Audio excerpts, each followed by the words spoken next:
예배의 자리를 또 사모하고 오후 예배에도 나오신 여러분들에게 하나님의 사랑이 함께 하시길 축복합니다. 오늘 우리는 한 도시를 변화시킨 한 사람을 만나게 됩니다. 우리가 잘 알고 있는 바울이죠. 참으로 성경을 읽다 보면 바울 대단합니다. 신약 성경의 대다수의 서신서들의 기록을 하였던 하나님의 손에 쓰임받았던 사도였습니다. 참 이 바울의 인생을 이렇게 함께 살펴보다 보면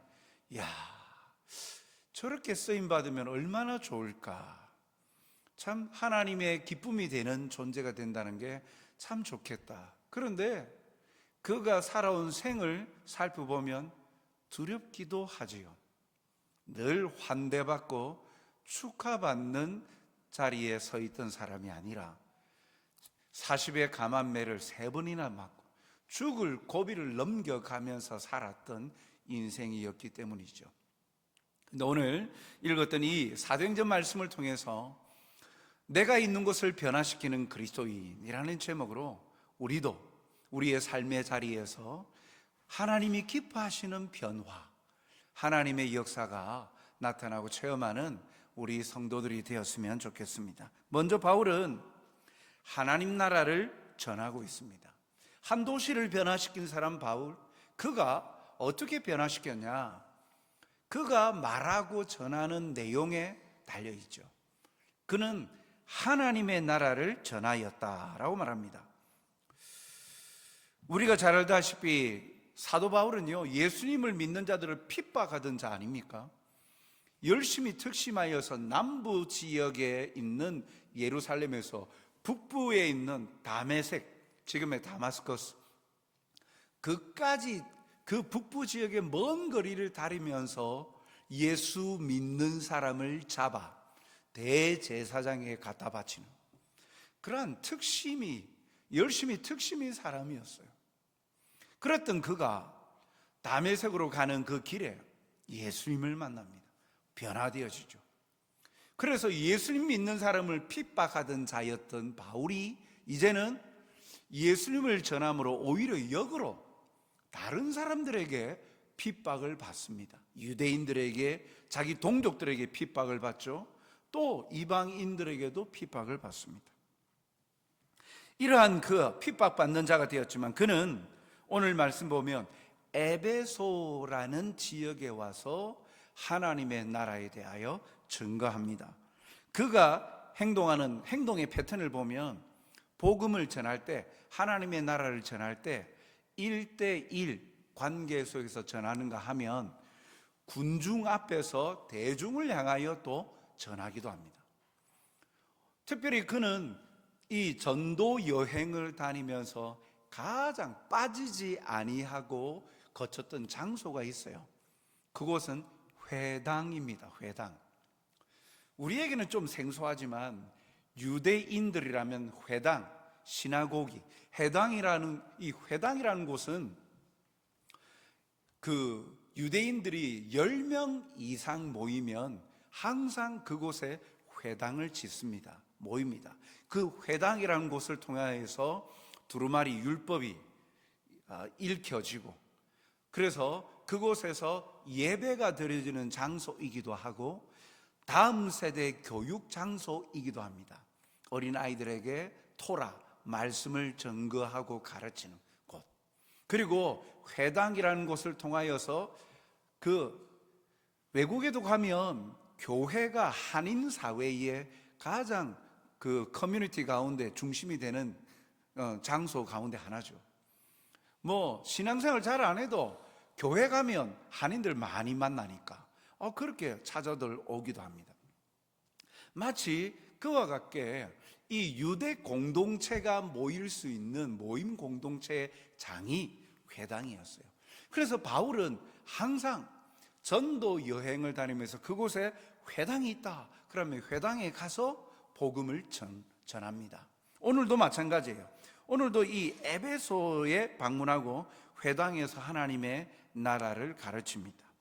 19장 8절에 보니까 바울이 회당에 들어가 석 달 동안 담대히 하나님 나라에 관하여 강론하며 권면하였다라고 나오죠.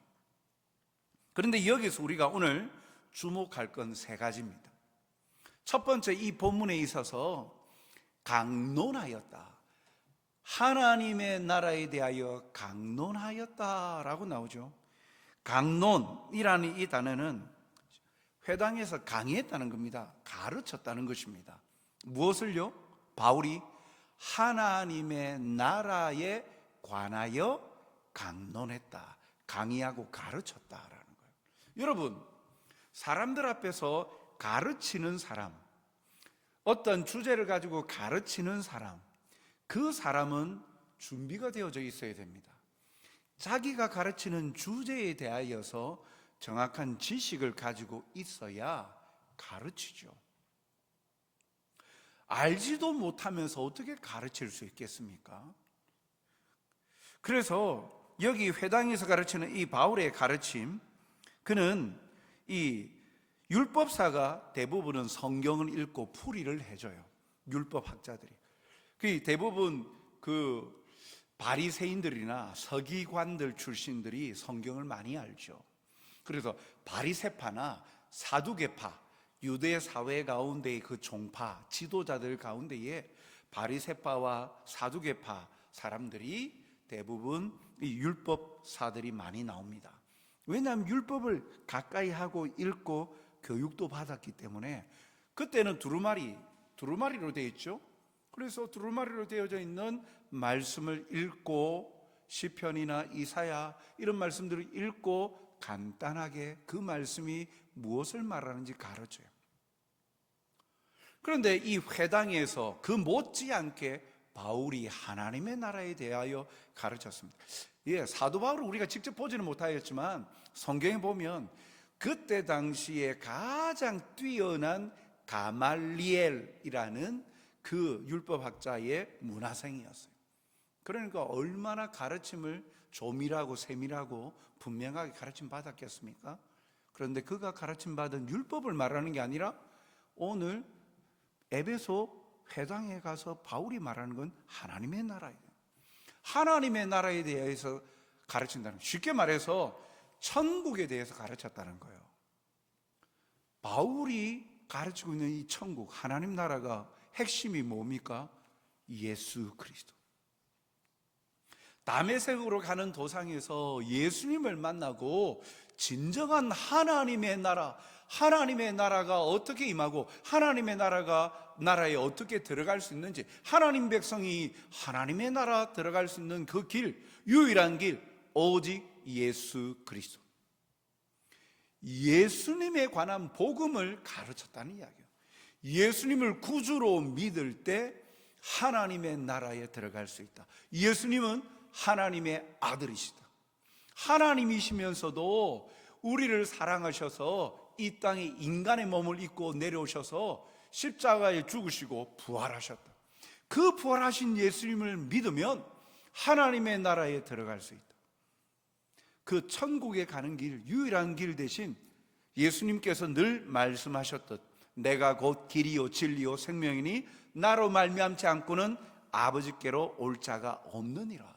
유일한 통로 대신 예수 그리스도를 증거했다라는 말입니다. 확신이 없으면 가르칠 수 있겠습니까? 여러분, 쇼핑 좋아하시는 분들 TV 화면에도 보고 여기 보면 여러 가지 보면 쇼핑 호스트들 나와가지고 상품 소개하는데 그거 보면서 ACC에 하는 사람들이 있습니까? 얼마나 조목조목 오시면 옷, 여러 가지 가전제품이면 가전제품, 여러 가지 장비, 그런 걸 직접 시연해 보여주면서 이것이 어떻게 편안하고 어떤 게 유리하고 좋다, 해보니까 좋다, 또 자기가 옷을 입고 이런 오태가 난다 그러면서 주문이 폭주하고 있습니다. 마감 시간 얼마 안 남았습니다. 곧 이제 마감이 됩니다. 그래서 필요도 없는데 좋겠다, 있으면 좋겠다, 그래 눌러가지고 그렇게 쇼핑하시는 분들 계시죠. 대다수. 그래서 그 얼마나 많은 실적을 올립니까? 참 그들도 보면 자기가 직접 좋아서 하는 것도 있지만 직업이기 때문에 그 물건을 팔기 위하여서 만들어진 멘트일 수도 있죠. 그런데 얼마나 설득력이 있습니까? 설득력이 있다는 것은 보고 듣는 사람들에게 그렇구나, 그럴 수 있구나, 설득이 되어지는 논리 전개가 분명하고 이야기하는 데에 막힘이 없다는 거예요.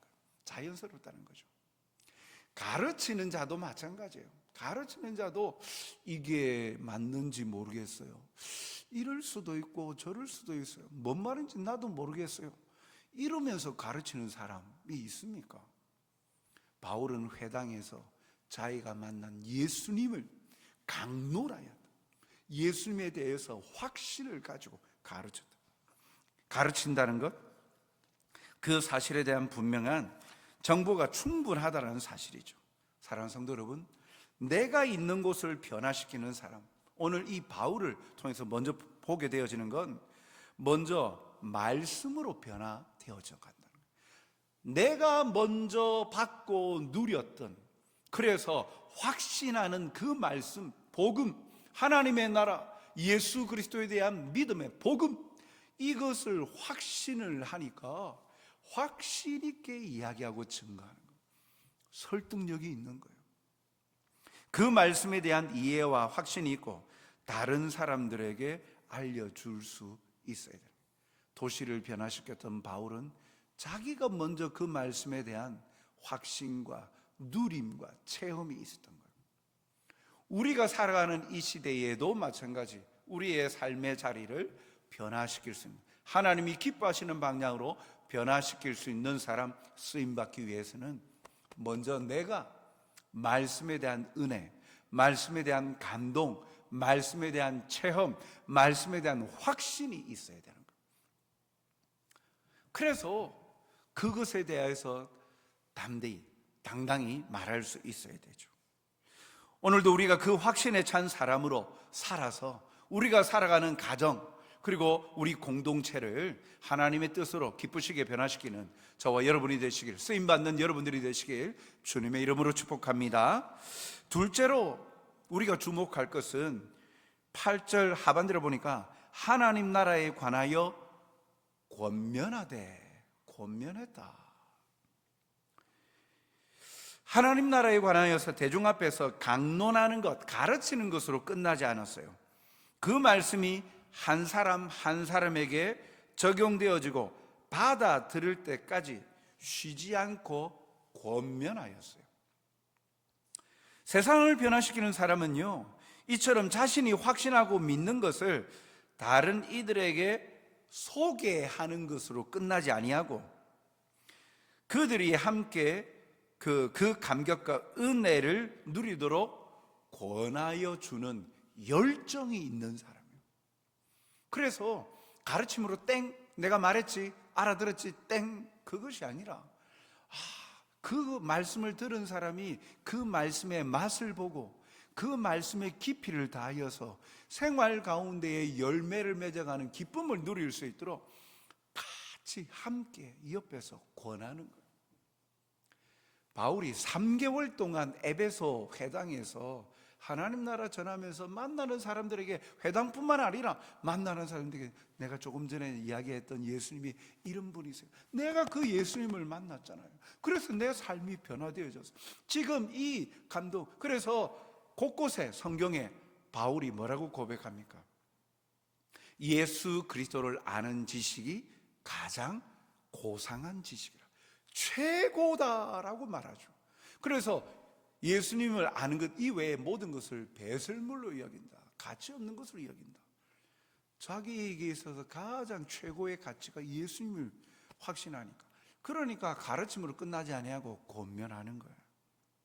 그 열정은요, 자신의 체험에서 시작하고 영혼을 사랑하는 그 나누고자 하는 마음으로 퍼져가는 거예요. 그 모습이 권면함이 열정으로 나타나는 거예요. 이런 사람이 변화시켜요. 설득하고 옆에서 함께 이야기하고, 그래서 마음이 변화. 처음에 말 끄집어냈다가 말을 안 들으면 그냥 안 되는가 보다 하고 포기하고 끝나는 것이 아니라 어떻게 합니까? 계속 설득하고 권유하고. 고사성어에도 삼고초려라는 말이 있지 않습니까? 진리를 전하는데 진리를 선택하지 아니하여서 멸망의 길로 가는 것을 안타까워하는 마음, 영혼 사랑하는 마음을 가지고 바울은 그가 머물러 있는 기간 동안 에베소 사람들에게 끊임없이 전하였어요. 여러분 터키에 한번 가보셔서 거기 에베소 지역을 방문해 보시면 에베소 문화가 굉장히 그때 당시에 또 굉장히 발달되어 있었던 문화를 알 수가 있어요. 그런데 지금은 지진과 여러 가지 문화로 인하여서 해상 무역이 활발한 도시였는데 지금은 해변이 엄청 멉니다. 변화되었지만 무역이 활성화됐다는 건 다양한 문화들이 들어온다는 거예요. 다양한 문화 가운데에 여러 가지 성적인 것, 그리고 다양한 이방신을 숭배하는 잡신들의 문화들이 엄청 많이 들어와요. 그래서 에베소 가보면 신전들이 많아요. 황제를 숭배하는 신전 기본, 거기에 헤라클레스, 그 아스타로 신, 다양한 신을 섬기는 신전들이 많습니다. 그것과 더불어서 사창가도 기본적으로 있어요. 해상 무역을 하다 보니까 그 성적으로 타락한 문화, 그런 문화 가운데에서 바울이 이 하나님의 나라의 복음을 만나는 사람들에게 이렇게 권면하는 것, 열정이 없으면, 영혼 사랑하는 가슴이 없으면 쉽지 않았어요. 이런 사람이 그 도시를, 사람을 변화시켜 가고 있는 거예요. 셋째로 우리가 주목해 보는 것은 바로 8절 상반절에 보니까 바울이 회당에 들어가 석 달 동안, 8절 상반절, 바울이 회당에 들어가 석 달 동안 담대히 하나님 나라에 관하여 전하였다. 담대히 전했다. 자신감이죠. 전하는데 주저주저하고 쭈뼛쭈뼛 하지 않았다는 거예요. 담대히 자신감 있게 전했대요. 어디서 나오는 자신감입니까? 자신이 만난 예수님에 대한 사랑과 구원에 대한 확신이 있기 때문에 담대하게 전하는 거예요. 다른 사람들의 반응에 굴하지 않는 거예요. 굴하지 아니하고 자신이 믿고 있는 것이 진리이고 확신을 가질 때 부끄러움 없이 전할 수 있는 거예요. 확신이 없으면, 자신감이 없으면 담대히 못 전합니다. 담대히 전했다는 이야기는 그 속에 반대가 극심했다는 거죠. 나중에 말씀을 보더라도 반대하는 세력들이 참 많았어요.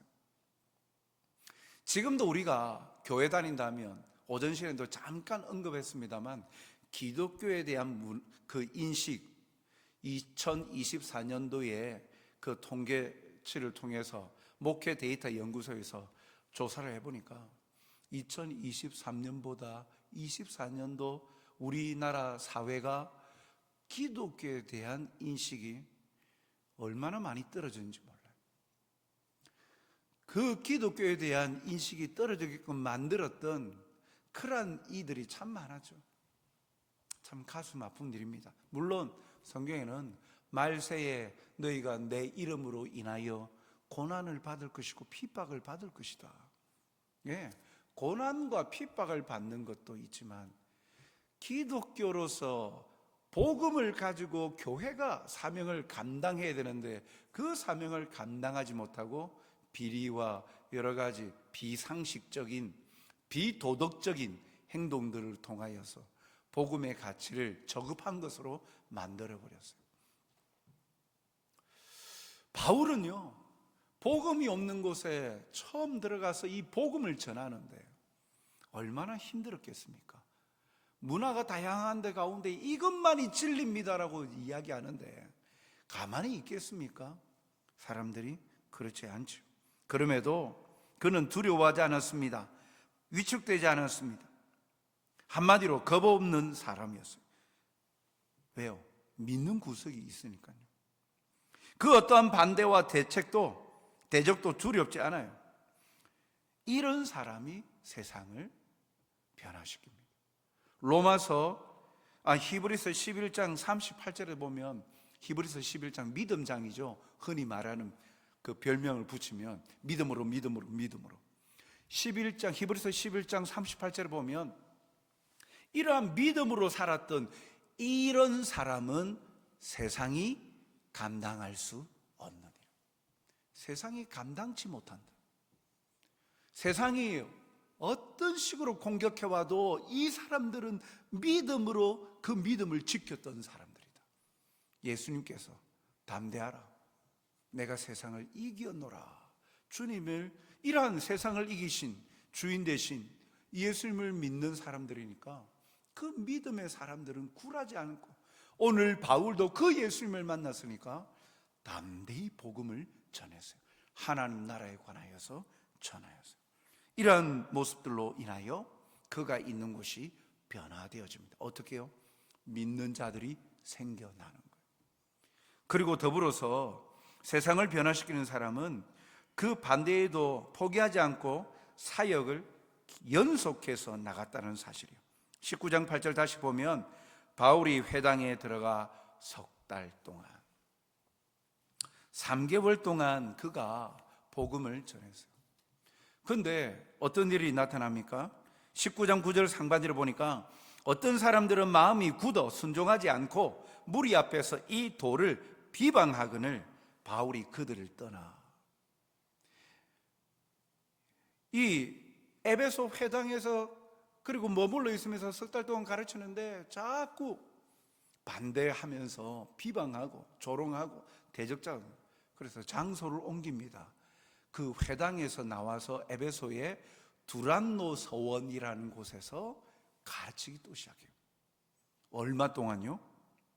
사도행전 19장 9절 하반절부터 10절 상반절 보니까 제자들을 따로 세우고 두란노 서원에서 날마다 강론하니라. 2해 동안 이같이 하니 2년 동안 두란노 서원에서 가르쳤다. 석 달 동안 회당에서 강론하고 권면하고 그렇게 가르치는데 계속 비방하고 반대하니까 포기하고 그냥 다른 도시로 떠나간 게 아니라 바울은요 두란노 서원이라는 곳에 가서 제자들을 세웠어요. 제자들을, 예수님을 믿는 자들, 자기의 가르침에 따르는 자들, 제자들을 세우고 그곳에서 지속적으로 연속적으로 굴하지 아니하고 하나님의 나라에 관하여서 증거합니다. 가르칩니다. 2년 동안 그렇게 가르치니까 에베소에 교회가 생기는 거예요. 그런데 놀라운 사실은요, 에베소는요 아시아에서 가장 큰 도시였어요. 그 아시아 지역, 터키 지역에서 큰 도시 가운데 하나였어요. 그런데 거기에서 그 큰 도시니까 사람들 얼마나 많아요. 제자들도 많이 생기죠. 그리고 다른 도시에 왔다가 두란노 서원에서 말씀을 가르치는 거 듣고 감동을 받아서 그 가르침을 받고 그들이 제자가 되어집니다. 그리고 그들이 자기 고향으로 돌아가서 동일하게 이 말씀을 가르치는 자가 되어져요. 그 대표적인 도시가 골로새 교회예요. 골로새서 있잖아요. 골로새 교회가 대표적으로 에베소에서 가르침 받았던 이들이 자기 고향으로 가서 또 교회를 세운 거예요. 이런 것들이 비일비재하게 생겨나는 거예요. 사랑하는 성도 여러분, 이러한 한 도시를 변화시키는 것뿐만 아니라 또 다른 선한 영향력을 끼치면서 하나님의 나라가 확장되어져 가는 일에 쓰임받았던 사람 바울, 그의 특징은 바로 믿음과 구원의 확신이었죠. 열정이었죠. 가르칠 수 있는 말씀에 대한 깊이가 있었고 확신이 있었고 체험이 있었습니다. 어떤 반대에도 굴하지 아니하고 담대함을 가지고 연속적으로 그 일을 감당해낼 때 열매가 맺히는 거예요. 우리가 조금 해보고 반대에 부딪히니까 그만하자, 그러면 아무런 열매도 없어요. 그러나 하나님의 말씀과 진리에 따라서 분명한 확고한 확신을 가지고 그것이 진리의 방향이라면 그것을 붙들고 나가는 거죠. 자녀를 양육하는데도 세상의 학문과 방식들은 이게 다 뛰어나고 영재가 되어지고 이런 방식이 더 높다. 그 유행들이 얼마나 다양합니까? 시대마다 해가 바뀌어도 해가 무슨 1년이 안 가고요, 몇 달 사이에 또 트렌드가 바뀌어가요. 그 트렌드 쫓아다니다가 재정이 거들나죠. 더 새로운 거 나와요. 자녀를 양육하고 가르치는데 하나님이 기뻐하시는 예배자로 가르치는 것이 옳다라고 성경이 가르쳐서 그것대로 가르치는데 왠지 모르게 나는 퇴보되는 것 같고 세상에 다른 사람들에 비해서 뒤처지는 것 같고, 그래서 그것 성경이 추구하는 인재가 아니라 세상이 말하고 있는 인재상으로, 그래서 학원도 보내고 어디에 보내고 그래서 주일은 온데간데 없어져 버리고, 그런데 캠프 하는 데마다 보내고 그렇게 해서 하면 자녀가 잘 되는 것처럼 생각하는데요. 그래서 주저할 때가 많죠. 그러나 하나님은 우리에게 하나님을 사랑하고 예배할 줄 아는 예배자가 되는 거예요. 여호와를 경외하는 것이 모든 지혜의 근본이에요. 하나님을 경외하는 것, 하나님을 예배하고 하나님을 온전히 사랑하고 섬기는 것, 그것이 모든 지혜의 근본이다. 근본을 가르쳐야 남죠. 그 근본이 기본기가 되어지고 그 위에 터가 세워지고 성장하고 성숙하죠. 오늘 이 바울은요, 그가 배워왔던 그 율법의 학문과 지식을 전하는 게 아니에요. 자기가 만난 예수님, 하나님 나라에 관하여서 전함으로, 그래야여 그 도시가 변하고 그 주변 나라들도 변화되어져가는 그런 믿음의 역사들이 나타났어요. 더군다나 19장 12절 보니까 심지어 사람들이 바울의 몸에서 손수건이나 앞치마를 가져다가 병든 사람에게 얹으면 그 병이 떠나고 악귀도 나가더라. 와, 너무나도 놀라운 일이 나타납니다. 하나님은 이렇게 하나님 앞에 담대히 믿음으로 나가는 자에게 능력을 행하게 하셨어요. 힘을 주셨어요. 놀라운 능력을 주셨어요. 그래서 그의 가르치는 사역을 뒷받침해 주셨어요. 신비로운 일이죠. 그런 능력은 전적으로 하나님이 바울에게 주신 거예요. 그리고 우리는 그 신비로운 능력이 사도 바울이 전하는 말씀이 더 능력 있게 전해지도록 하기 위한 목적으로 주어진 거예요. 바울이 높아지게 하려고 하신 게 아니라 말씀에 힘있고 능력이 있게끔 하시려고 그 능력을, 그런 기적을 행하게 했어요. 일반화되어질 수는 없어요. 모든 복음이 전하여지는 곳에 이러한 기적이 나타나느냐, 하나님이 보실 때에 필요하면 기적을 지금도 부어주십니다. 믿음으로 나가는 자에게 부어주세요. 그러나 모든 말씀이 증거되어지는 곳마다 동일하게 이러한 손만 대어도만 병이 낫는 기적들이 반드시 일어난다, 그건 아니에요. 일반화를 시킬 수 없어요. 하나님께서 바울에게 능력을 주신 것은, 그런 능력을 주신 것은 그 지역에 복음이 증거되어질 때 반드시 필요하였기에 능력을 부어 주신 거예요. 사랑하는 성도 여러분, 말씀이 없는 능력은 아무런 의미가 없어요. 말씀이 뒷받침되지 않는 능력은요, 그 능력을 행한 사람이 높임을 받고 주목을 받는 것이, 말씀하고 상관없는 능력은 오히려 그것은 독이 되어지죠. 빌립보서 4장 13절 말씀을 보면 내게 능력 주시는 자 안에서 내가 모든 것을 할 수 있느니라. 사랑하는 성도 여러분, 한 도시를 변화시키는, 자기가 살아있는 곳을 변화시키는 그리스도인이 누굴까? 하나님 앞에서 하나님의 말씀을 받아 그 말씀을 믿음으로 반응하고 그 말씀에 확신을 가지고 담대히 믿음으로 열정을 가지고 그 복음을 전하는 그에게 하나님께서 역사하시죠. 필요한 대로 사람의 마음을 움직여 주시고, 또한 그들의 마음을 변화시키기에 필요하다면 하나님께서는 사람이 행할 수 없는 기적과 같은 일들을 나타나게 해 주십니다. 오늘 이 시대에 우리에게 일반적으로 또 주시는 특권 가운데 하나가 기도 아닙니까? 기도 응답의 은혜. 하나님의 자녀들의 특권, 하나님 자녀됨의 특권 가운데 하나님께 아버지 하며 기도할 수 있는 것, 주님의 이름으로 기도할 수 있는 것, 자녀됨의 특권 아닙니까? 그래서 기도의 자리를 통하여 말씀을 가지고 간구하고 기도할 때 응답받는 은혜를 누릴 수 있는 특권이 그리스도인들에게 있는 거예요. 크든지 작든지 응답하여 주시는 은혜들을 경험하게 하신다. 그것을 함께 나눔으로 변화받는, 우리의 공동체 모임에 나누는 이야기들이 그러한 것들로 채워져야 되죠. 하나님이 살아계심, 내 삶 가운데에 역사하시고 나를 만져주시고 나를 위로하여 주시고 작은 것 감정의 변화를 꿈꾸게 해주시고 삶의 변화도 체험하게 하여 주시고, 그러한 것들을, 은혜들을 함께 풍성히 누리고 그것을 나눔으로 은혜가 배가 되게 만들어가는 모임이 우리가 성도의 교제의 핵심 아닙니까? 하나님의 사랑을 나누고, 어떤 음식이 몸에 좋다, 어떤 약이 몸에 좋다, 어디가 부동산이 시세가 좋다, 일상적으로 나눌 수 있는 정보 교환, 누구나 다 할 수 있는, 세상 사람들 다 하는 거죠.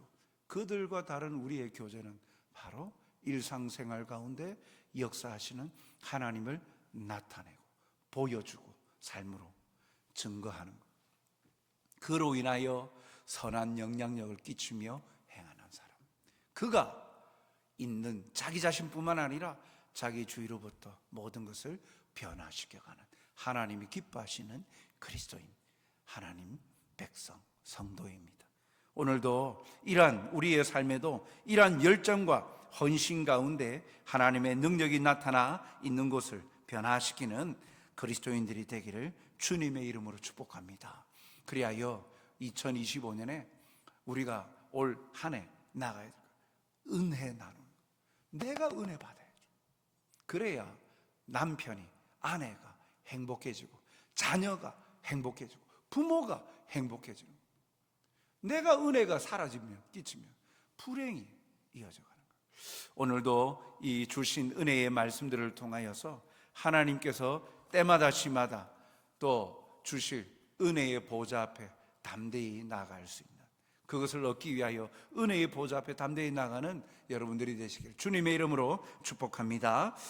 사랑과 자비가 풍성하신 아버지, 오늘도 말씀을 통하여 하나님의 사랑으로 다듬어져 가고 하나님이 베푸시는 은혜를 체험하고 누리는 자가 되어서 나로 인하여 다른 이들에게로 하나님의 크신 그 사랑과 은혜와 긍휼이 증거되어지고 하나님의 살아계심을 보여주는 자가 되게 하여 주시옵소서. 그리하여 세상이 볼 수 없는, 누릴 수 없는 영적인 특별한 은혜와 위로와 그리고 일상의 삶의 모든 변화와 도우시는 하나님의 사랑이 우리의 삶의 고백들 속에 풍족히 나타나고 하나님 증거되어질 수 있도록 쓰임받게 하여 주시옵소서. 감사하며 예수님 이름으로 기도하옵나이다. 아멘. 찬송가 400